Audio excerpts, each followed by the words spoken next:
How I made Mater's Junkyard. This is a project I've teased on the channel a couple times, and now it's about time to give it its own video. Show you all how I made this thing. This is a replica of Mater's Junkyard from Cars 1, specifically the part where he lives. And with that, let's get into it.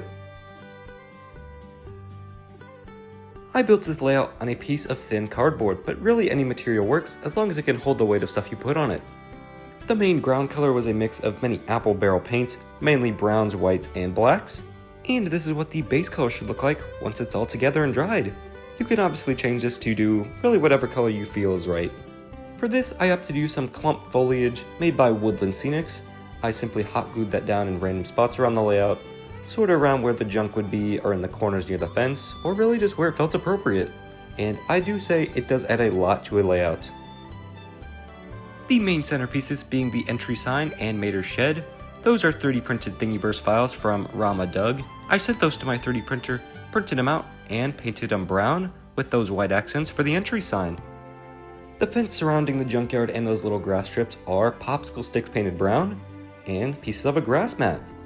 Now the junk surrounding this place was taken from my old Smelters Thomas layout from when I was into model trains. I simply took out some scrap pieces that I would think looked good and transferred them over to the junkyard. Also around the junkyard you can see some pieces of Cars Diecast that I can't really use for any projects, those that are broken and things like that.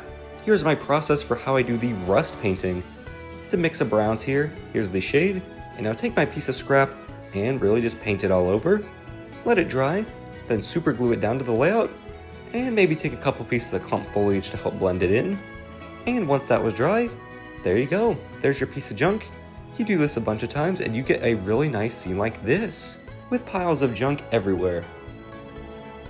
After giving the whole place a bit of weathering through some more brown paint, weathering powder, and really just any means I feel like, Mater's Junkyard is now done.